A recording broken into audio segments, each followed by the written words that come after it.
Hello, Lemon Nation. I'm Tara Setmayer, and this is the Setmayer Sound Off. Okay, I know this doesn't come as a shock to many of us, but our country is being sold out right before our very eyes. The White House, yeah, it's up for sale to the highest bidder. And Donald Trump, he's the auctioneer. While Donald Trump parades around like he's some kind of blue-collar savior, he and his family are actively profiting off the presidency in ways that would have led to impeachment hearings on day one for anyone else. Foreign governments are literally enriching themselves and enriching the Trump organization while he sits in the Oval Office, and the mainstream media, well, it's just a shrug. They're distracted by the next outrage du jour while this unprecedented level of corruption unfolds in broad daylight. Let's start with the real estate side of this grift. Just recently, Trump's company, led by his dipshit sons, signed a multi-million-dollar real estate deal in Oman. Yes, Oman. Partnering with a Saudi developer to build a $4 billion luxury golf resort and residential complex with the Trump name slapped across the buildings. Now, this project, it's located on government-owned land, and it's funded by foreign investors with direct ties to Middle Eastern royalty. It's being marketed not just as vacation homes, but as like political access passes.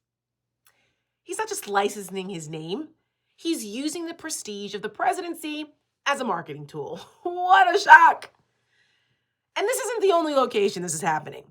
Trump's companies are also involved in high-end residential tower projects in Jeddah, Saudi Arabia. It's no accident, once again, that Trump's first official foreign trip is to Saudi Arabia coming up. This is the same country, remember, where 11 of the 19 9/11 hijackers came from, and it's the same country who murdered and dismembered Washington Post journalist Jamal Khashoggi. Now, Trump has also been exploring hotel expansions in Qatar and the UAE, not to mention his sick obsession with turning Gaza into some luxury beachside resort with his tacky name plastered all over the place there also. Remember that wacko AI video he reposted a few months ago, showing him with like statues of himself and scenes of Trump and Netanyahu sipping pina coladas or some shit, whatever the fuck that was? So weird and just gross. But they're not coincidences. All of these countries, they have direct interests in U.S. foreign policy. And now they're also Trump's business partners. Great. This is so outrageous. The message is really clear here. Like, if you want favorable treatment from this administration, all you have to do is do business with the Trump family. But it doesn't end there. One of the most underreported stories right now is this Trump-branded crypto venture, particularly World Liberty Financial. It's run by Andrew Witkoff, the son of that real estate tycoon and Trump buddy Steve Witkoff. Yeah, that guy that's running around the world, tasked with negotiating the Russia-Ukraine deals, among many others. He's also a Putin apologist, by the way. So Trump is using his name and his office to pump crypto tokens. They're literally pitching it as a MAGA-branded digital currency. So think about that. A sitting president not only launching, but directly benefiting from a politically branded crypto token. As reported by ABC News, Trump's family crypto venture was just tapped as part of a $2 billion Emirati-backed investment deal. Now, this announcement was made on May 2nd by Witkoff and Eric Trump at a crypto convention in Dubai. This is so ripe for corruption. No wonder the Trump administration just disbanded the DOJ division responsible for investigating cryptocurrency-related fraud. This regulatory nightmare, it's unbelievable. It's off the charts.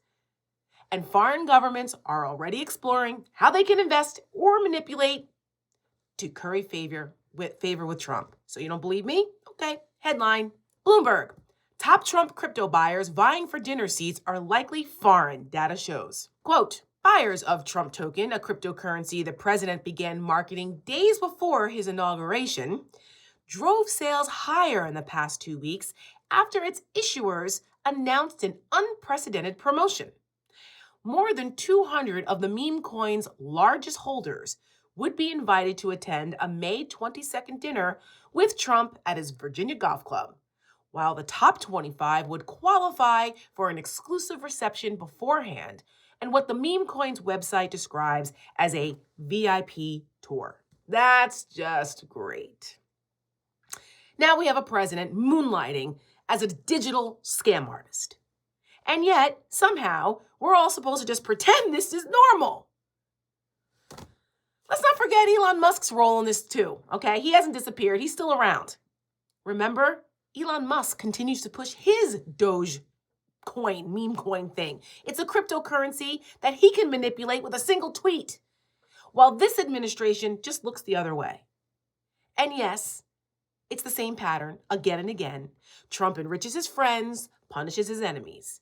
And it's not a coincidence that Musk's coin is named the same as Doge, the fake Department of Government Efficiency.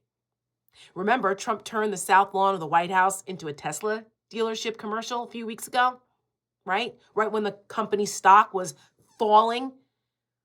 Well, now it's reported that U.S. diplomats have reportedly been told they need to promote Musk's Starlink satellite services as part of Trump trade negotiations. That's right, Starlink. It's now being used as a freaking geopolitical bargaining chip.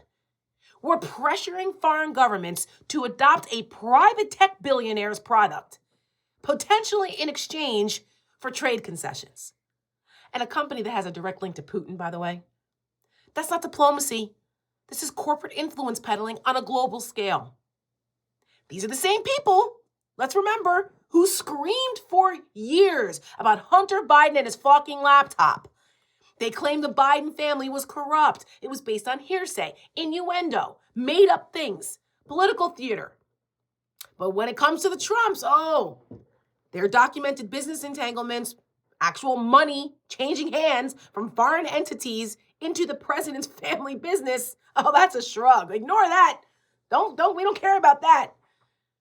Remember when Ivanka got 41 trademarks from China while working in the White House?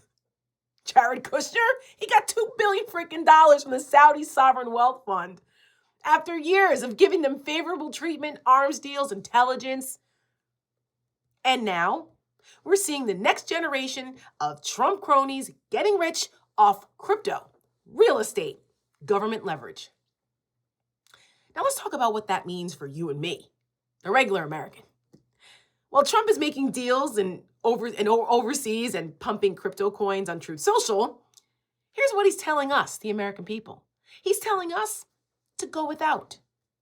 Recently, he mocked family struggles by implying the rising costs of baby strollers and car seats are just peanuts. And if you can't afford a stroller or a car seat's too fancy, well, maybe you don't need one. Less dolls for your kids at Christmas. Your kids don't need all those toys. So weird. Watch this. Well, but let me give you some examples. These are actual examples. So you're saying the prices that are going down, some prices are going up. Tires, strollers, some clothing in the wake of your tariffs. Excuse me, that's peanuts compared to energy. Energy is 60% of the cost. But sir, you campaigned on a promise to bring prices down on day Well, I don't know. When one. you say strollers are going up, what kind of a thing? I'm saying that gasoline is going down. Gasoline is thousands of times more important than a stroller someplace. But what do you say to Americans who say they voted for you because they want and they need relief right now? And they're getting it. Right now? What about those even mortgage rates? different items I just Mortgage mentioned? rates are going down despite the fact that we have a stubborn Fed. But you said even dolls could cost a couple bucks more. Maybe they might, but you don't need to have, as I said, $35. You can have 2, 3, 4 and save a lot of money. We don't need to feed the beast. This comes from a man who gold-plated his fucking toilet. And then he turned the Oval Office into a gold-plated knockoff of Saddam's palace or Putin's penthouse. He's telling Americans to sacrifice, to go through some pain, and to accept a lower standard of living while he enriches himself and his family and his billionaire buddies? He's essentially telling working people to just tough it out while he's collecting checks from autocrats and billionaires around the world. Fuck off. Under Trump's watch, his erratic economic policies and self-defeating trade wars, it's pushing us toward recession. He's slapping tariffs left and right with zero strategy, raising costs on everything, raising costs for farmers, manufacturers, small businesses, consumers alike. And while you and I suffer, he profits. Ask yourself, why is it okay for Donald Trump to make massive cuts to the federal budget, slashing funding for veterans, cancer research, education programs, food assistance programs, Social Security and Medicaid, while he's enriching himself and his billionaire friends? Why is the military budget being raided for vanity projects like his freaking dictator military parade for his birthday, while the Trump family business rakes in billions of dollars from foreign entities? This is bullshit. This should be political suicide for Republicans heading into the midterms. How do you stand by a guy who openly abuses power for political profit while still preaching about law and order? Yeah, okay. How do you call yourself a patriot while supporting someone who sells out the country for beachfront villas and digital coins? This isn't America first. It's Trump first. It's the billionaires first. It's foreign business interests first. The rest of us, we're dead last because he doesn't give a fuck. Let me say it plainly. The White House should not be a vending machine for Trump's personal fortune. We need to demand accountability. We need to stop pretending that any of this is normal, because it's not. We can't be exhausted by it. America's not some side hustle. It's not a brand to be monetized. It's our constitutional republic, damn it, if we can keep it. That's it. That's the Setmayer Sound Off for this week. Thank you for tuning in. If you like it, please subscribe and share. If you'd like to hear more from me, please follow me on all the socials at Tara Setmayer, or you can check me out over at the Seneca Project every Thursday at 7:30, my streaming show The Stakes with my co-founder Michelle Kinney. And of course, if you'd like more, my Substack, Uncompromised with Tara Setmayer. See you next week. Thanks everyone for watching. Your support means the world to us. So make sure you hit the like button and you subscribe to our channel to make sure that you never ever miss a video. We're live every day, 10 a.m. Eastern time. We drop even more content at 2 p.m. Eastern and 5 p.m. Eastern. And if you want more Don Lemon Show content, we'd love for you to become a member of the Lemon community, where you will receive access to special community posts. You'll get exclusive content and members-only live shows. So head over to our channel page or click the join button on this video.